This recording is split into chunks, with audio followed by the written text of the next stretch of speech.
Siguiente. Siguiente. Ahí está, muy bien. Entonces, en la parte del apetito, la conducta alimentaria es algo más muy, muy complejo. No solamente son aspectos a nivel de lo que es la neurotransmisión, lo que es la parte orgánica, sino también la parte social, ¿no? La sociabilidad también es la parte que uno también importa mucho en la parte de la alimentación, el apetito y la figura, que en este caso se altera en lo que es la anorexia y la bulimia nerviosa. Siguiente.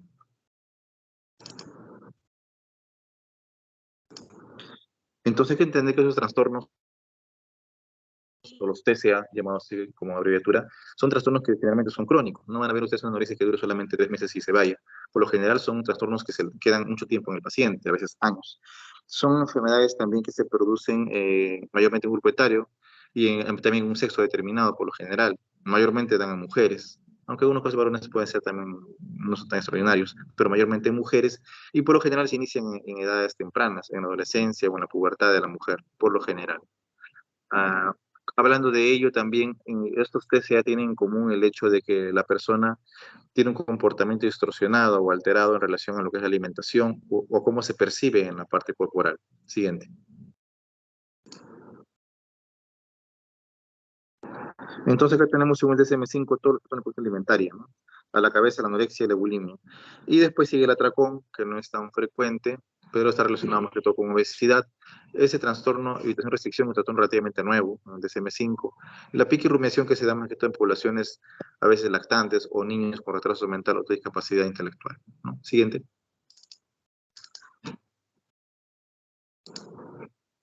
Bueno, la parte etimológica y también la definición de la enfermedad que es la anorexia nerviosa, en la cual hay una pérdida de peso marcada que llega al paciente a una desnutrición, pero el paciente toma como que su cuerpo estuviera normal o estuviera gordo. Entonces ellos hablan de que aún estando flacas se ven en el espejo como si estuvieran con obesidad y eso es una distorsión del esquema corporal que es característico de la anorexia nerviosa, ¿no? Eso hace que cada vez quieran bajar más y más de peso.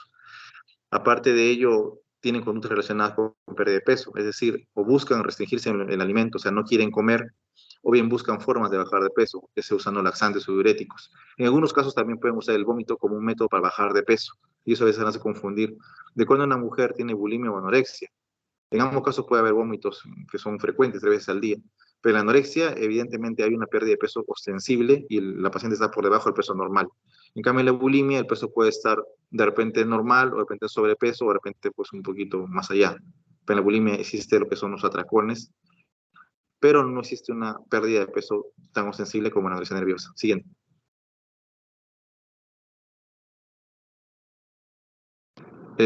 Bueno, entonces la bulimia también tiene algunas etimologías griegas y también hay episodios, ¿no? Que hemos dicho de atracones en los cuales el paciente quiere comer en cantidades cortas de tiempo una gran cantidad de volumen de alimentos que mayormente tienen un valor calórico bastante alto.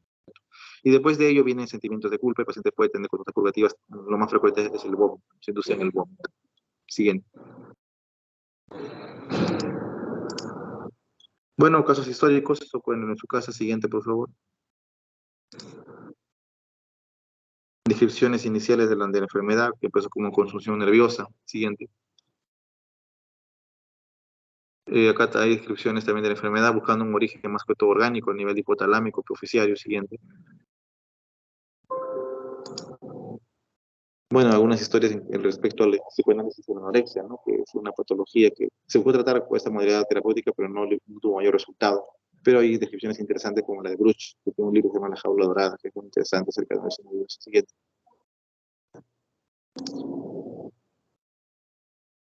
Y en cuanto al bulimia nerviosa, la historia es un poco más corta, no hay tanta asociación a lo que es la iglesia o la santidad. Más que todo a veces ligan con los romanos que tenían cuartos especiales para vomitar, ¿no? Se dan ganas de atracones y vomitaban tras eso. Pero una enfermedad que tiene una historia más corta y que tiene a la vez también una menor mortalidad considerando la anorexia nerviosa. Sí.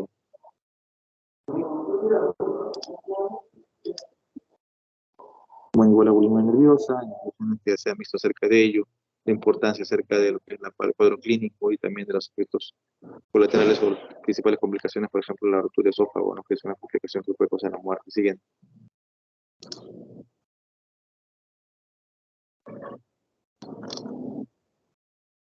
Bueno, acá vemos la parte de la ansiedad nerviosa de más o menos parte epidemiológica. Evidentemente, hay una mayor cantidad de casos ahora en esos tiempos de ansiedad nerviosa y se ve bastante ese tema, ¿no?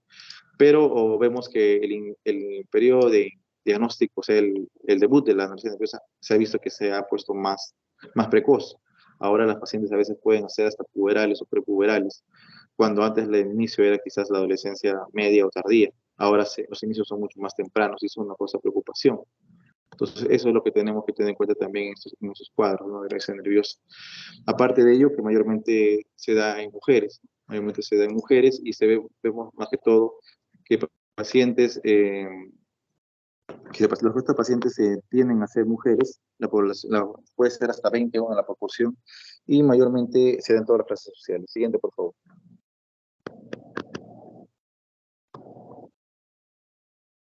Igualmente puede haber mayor población de riesgo, por ejemplo, puede haber poblaciones de que gente que hace mucho deporte, gente que le gusta lo que es el gimnasio, depende de gente pues de la pantalla, puede ser también gente de modelaje, esas personas tienen un mayor riesgo de tener un tipo de incremento alterada o anorexia.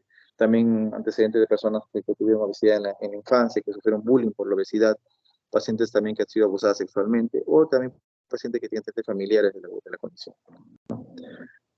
De, Después de ello, tenemos también pacientes que tienen personalidades inestables, también ser proclives a tener la enfermedad. Siguiente, por favor.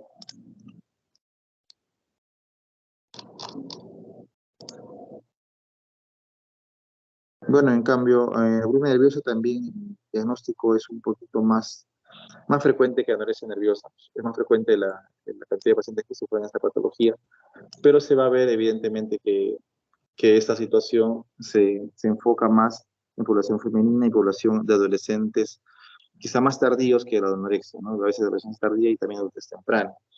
Evidentemente esta prevalencia es más alta que la anorexia, pero se dice que es subdiagnosticada porque la paciente con bulimia nerviosa muchas veces no va al consultorio y no se ve de una forma tan fácil como la anorexia nerviosa. Uno ve una paciente muy delgada y va a sospechar porque tenga cáncer, tuberculosis o anorexia, pero la bulímica no tiene una delgadez extrema. Puede ser una persona normal o un poquito sobrepeso.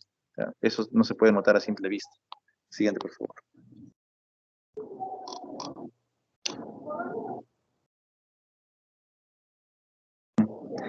Muy bien, en cuanto a la etiopatogenia, vamos a tener en cuenta que estos pacientes, que estos problemas, siguiente por favor,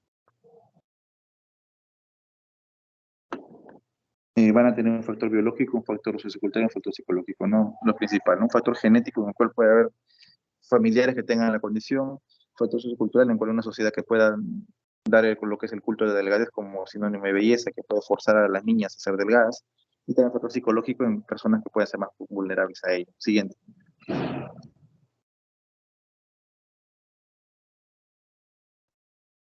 Factor biológico ya hemos hablado acerca de los factores neurotransmisoriales otro de índole que pueden alterar lo que es la apetencia, ¿no? La saciedad. Siguiente.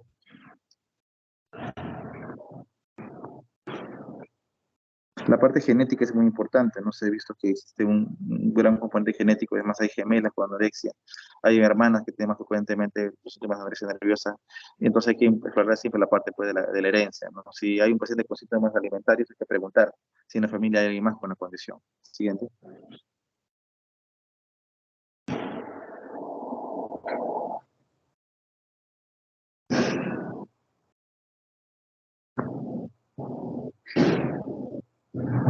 Bueno, que factores biológicos, hay varias sustancias que pueden ser involucradas. Siguiente, por favor.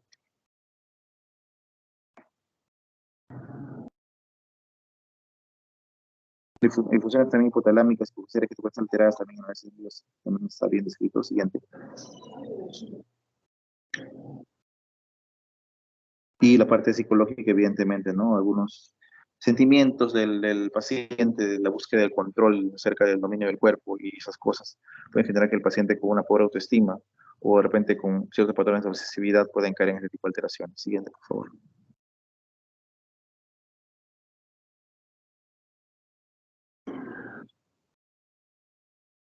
Esa es la parte psicológica. Siguiente, por favor.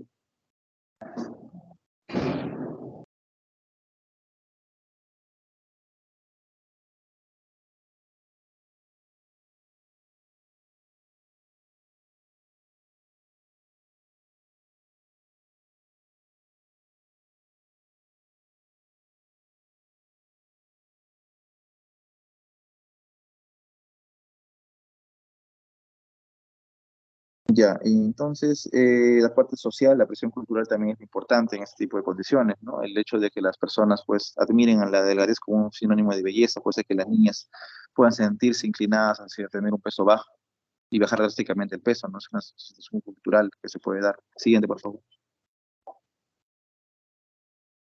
Siguiente.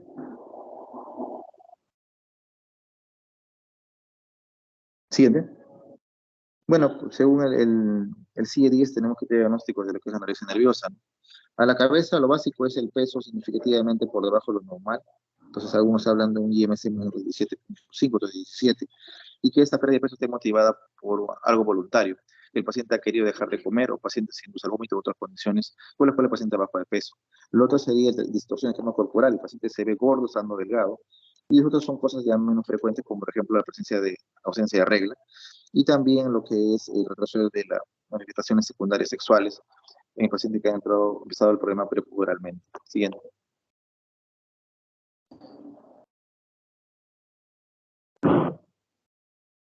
Bueno, en este caso, bulimia nerviosa, bueno, hay episodios de atracones o polifagia, que es comer mucho en un tiempo bastante corto, alimentos que tienen alto valor calórico, y después de ello puede haber un sentimiento de culpa que puede llevar a la purga o al vómito. Es algo que se ve bastante. Siguiente, por favor.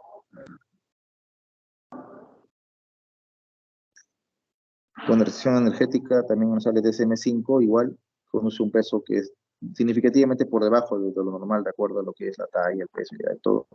Y hay un miedo intenso a engordar, o sea, un miedo intenso a comer. Entonces, pues el paciente no quiere almorzar, no quiere cenar. Y también hay una alteración en cómo el paciente ve su peso. No se ve bien, se ve distorsionado, porque no estando delgado se ve gordo. Y de acuerdo a eso podemos especificar si es que es un tipo restrictivo, purgativo, o que hay una revisión parcial o total, y la gravedad, ¿no? De acuerdo al IMS. Un IMS menor de 15 y es una gravedad extrema, ¿no? Y el otro sería leve, cuando se acerca más a los 17 de IMC. Siguiente. En la bulimia igual hay periodos de atracones, ¿no? Ingestión rápida de alimentos en periodo corto de tiempo y de alto valor calórico, comportamientos compensatorios, por ejemplo, ¿no? Lo que es los vómitos, por decirlo por ensatorio, y evidentemente pues los atracones que son bastante frecuentes y que tienen que ver por lo menos una vez por semana por 3 meses, ¿no? En grados severos puede haber vómitos después de cada comida, ¿no? En algunos casos severos, pero en lo general bastaría una vez por semana por 3 meses para diagnosticar como bulimia nerviosa. Siguiente. El diagnóstico básicamente va a ser clínico, ¿no? Se va a ver una paciente muy adelgazada, o se va a tener en cuenta una paciente que está vomitando con frecuencia, o se va a ver una paciente de repente, pues, que tiene la historia clásica de restricción alimentaria que se da.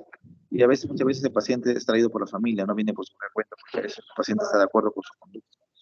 También es bueno a veces tomar en cuenta los exámenes laboratoriales, ¿no? Alteraciones de potasio, de sodio, también alteraciones de lo que es la función cardíaca o la presión arterial, situaciones que tienen en cuenta también que contemplar, ¿no? Y eso es algo bastante grave en la parte con la nerviosa. Siguiente. Siguiente.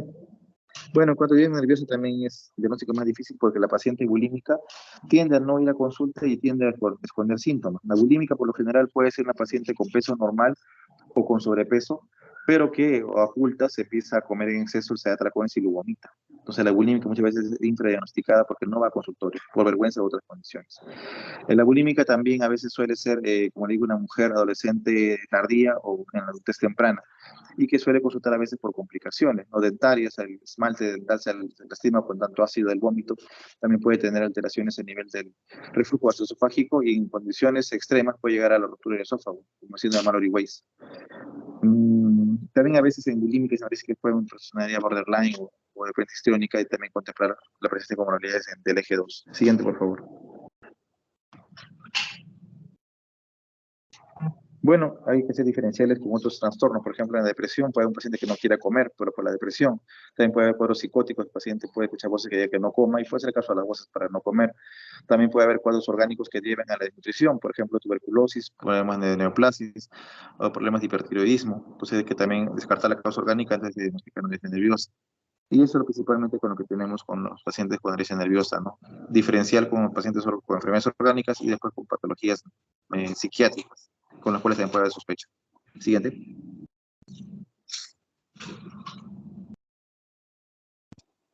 Las complicaciones son más alergia nerviosa, puede ser múltiples, desde hematológicas hasta situaciones que pueden llegar al suicidio. También puede haber alteraciones en lo que es examen físico, puede haber más que todo amenorrea, que es un síntoma frecuente en la alergia nerviosa, y también lo que es alteraciones electrolíticas del potasio, del fósforo, ¿no? Que pueden llevar también a alteraciones de la condición cardíaca. Siguiente. En la bulimia nerviosa es menos las complicaciones, pero puede haber alteraciones a nivel del pues, esófago y el estómago por gusto de los vómitos consecutivos y también en la parte dentaria por un momento, ¿no? Siguiente.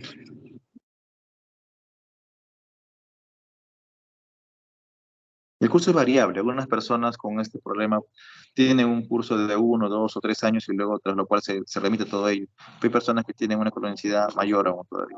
Sé que te en cuenta eso, ¿no? También va a depender del factor genético hereditario y también de la presencia de comorbilidades. Siguiente.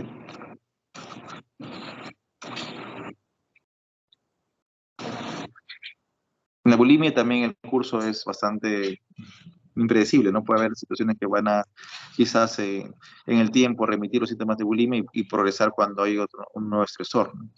Pero evidentemente el pronóstico es mejor de la bulimia que de la anorexia nerviosa, que es una patología psiquiátrica que tiene una alta tasa de suicidio, la anorexia nerviosa. Siguiente. Tratamiento, siguiente. Tratamiento evidentemente va a implicar algunos aspectos tanto psicofarmacológicos como psicoterapéuticos. Para la anorexia nerviosa más vale la psicoterapia, para bulimia vale ambos, pero hay una buena respuesta a los fármacos en la bulimia nerviosa, entonces hay que tener en cuenta eso, ¿no?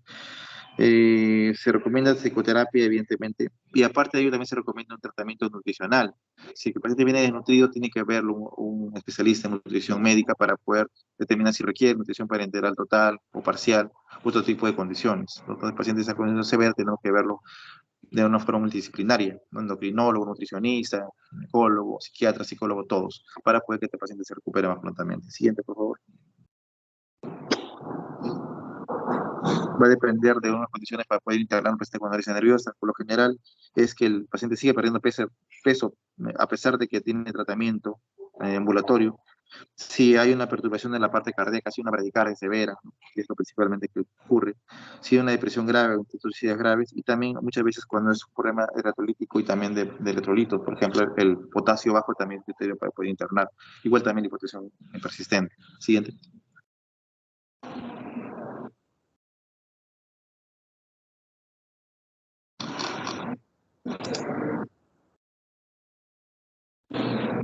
Tratamiento, como dije hace un momento, va a haber, tiene que usar la psicoterapia y también la parte farmacológica, también la parte nutricional, que es importante, hay que llamar a especialista para que pueda dar los nutrientes adecuados para este paciente, evitando el de realimentación. Siguiente, por favor.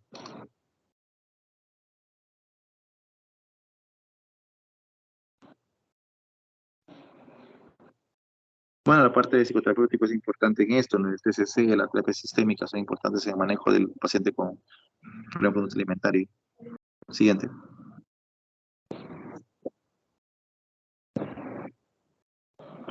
Bueno, acá vamos a los esquemas principales para el manejo psicoterapéutico de la condición, ¿no? La terapia familiar y la parte de TCC. Siguiente.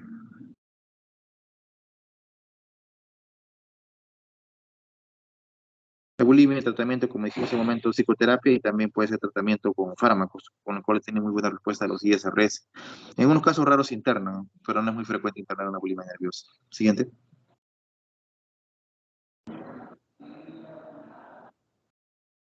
Esta parte del sueño es algo mucho más corto. Siguiente, por favor. El sueño también es un proceso pues instintivo, básico en la persona y va a requerir algunos ritmos que pueden cambiar con forma de edad, ¿no? La persona con mayor edad tiene menor horas de sueño y también eso va a generar también unas alteraciones. Siguiente.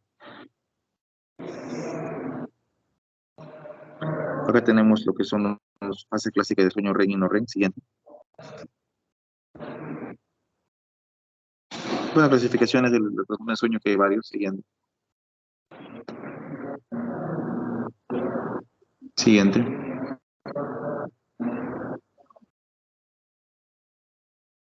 Siguiente. Clasificaciones de acuerdo a esta sociedad del sueño. Tenemos los insomnios de la cabeza, las parasomnias, son el ritmo sueño-vigilia, trastornos respiratorios, hipersomnias centrales y movimientos anormales, ¿no? Es un tipo de clasificación de problemas de sueño. Siguiente. Y el CIE-10 también tiene clasificación propia de problema de sueño, ¿no? A la cabeza lo que es el insomnio. Y otros problemas como sonambulismo, terror nocturnos, entre otros. Siguiente. El DSM-5 también tiene su clasificación propia, más pegada a lo que vimos primero, más alejada de lo que es el CIE-10. Siguiente. Y viendo la forma así general, tenemos problemas importantes de insomnio y de hipersomnio, ¿no? Pues es lo contrario, insomnio, que puede ser inicial, total o terminal, y la hipersomnia que puede ser mayormente diurna, ¿no? Y genera mucho problema en el paciente. Siguiente.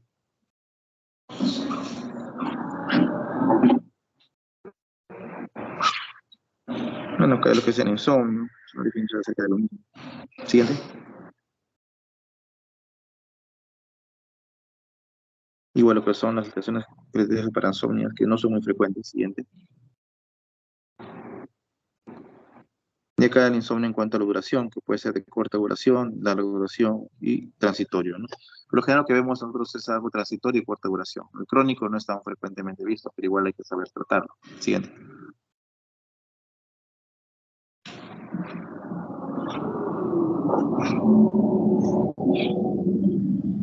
Igual acá el trastorno de insomnio, según el DSM-5, es más prevalente del trastorno de sueño, se da más en mujeres que en hombres, y por lo general es comórbido a otra condición psiquiátrica o médica. Siguiente. Terror nocturno, una condición bastante frecuente en niños y que poco a poco se va retirando, algo más que todo maduracional, y tiene características clínicas que son evidentes. Lo siguiente.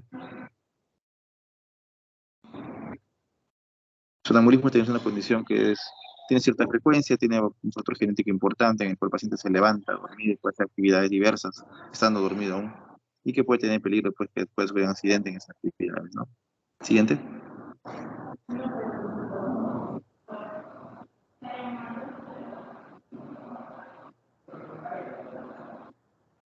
El pesadilla es también como un trastorno frecuente, más que todo en adolescentes y adultos jóvenes.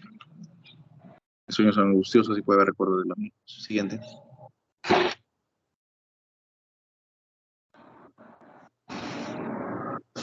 Mi tratamiento para problemas de sueño van a ser por tres pilares. Uno, la parte clínico-dietética, eso quiere decir que el paciente se acueste en un lugar adecuado, un colchón adecuado, la almohada adecuada, unas buenas cortinas que eviten que entre la luz, evitar dormirse con el televisor prendido o con fuentes de estimulación externa, tratar de no tomar ninguna vía estimulante en la noche, nada de cafeína, ni ningún tipo de Red Bull, ni Volt, ni nada que pueda estimularlo, y evidentemente pues una buena higiene de sueño. Si que esto falla y el paciente no puede dormir, ya pasamos a la parte farmacológica. La parte farmacológica, como dije en la mañana, con droga Z, podemos usar el solpidem, la sopiclona o la esopiclona, que son medicamentos que son hipnóticos puros, es decir, que se usan solamente para insomnio. El esquema clásico para manejo de insomnio puede ser el uso de solpidem, que viene 10 miligramos, tomar mitad de tableta en la noche por un par de días y vemos que es suficiente, mantener con mitad de tableta. Si es que vemos que no sirve, pasamos a una tableta de noche de solpidem y lo manejamos por 2 semanas. Ahora, si tienen posibilidad, pueden también comprar sopiclona o esopiclona. Eso viene de esopiclona de 1 o 7 miligramos y la esopiclona de 7,5. Medicamentos también para el insomnio puro, que también se pueden tomar de 2 a 4 semanas y luego lo suspenden. Sí, ahora, si con eso no funciona el insomnio, podemos usar otro tipo de alternativas. La melatonina puede ser usada en niños y ancianos, viene de 1, 2, 3, 5 y 10 miligramos y puedes titular hasta 10 miligramos por noche y puede tener un buen sueño con ello. Si con droga Z y con melatonina no mejoran, usamos otros medicamentos como mirtazapina, que es un antidepresivo, usamos la cuarta parte de 15 miligramos en la noche y con eso el paciente puede dormir. Si falla eso, podemos pasar a quetiapina de 25 miligramos y titulando poco a poco hasta de dosis hasta de 100 miligramos para que el paciente pueda dormir. Si todo eso falla, pasamos a la levonormacina, es un antipsicótico antiguo que se puede dar arrancando a 25 miligramos, llegando hasta 200 miligramos, pero con incremento de dosis cada semana. Es un medicamento ya mucho más fuerte y es peligroso darlo así sin supervisión médica. Y si con eso ya falla, ya no se sabe qué hacer. Así que tienen que tener cuidado. Pero en todo caso, esos son los pasos para el manejo de un insomnio, ¿no? Primero, medidas higiénico-dietéticas, la parte farmacológica. Algunos prefieren la parte más psicológica, ¿no? Técnica de relajación, respiración asistida, algunos audios que pueden tranquilizarte, algunos prefieren unos mates relajantes, eso va a depender de cada persona. Pero ya si el paciente pues, tiene un insomnio crónico, es bueno que busque un especialista, o de repente también que se haga un examen de polisonografía para ver el origen de su problema.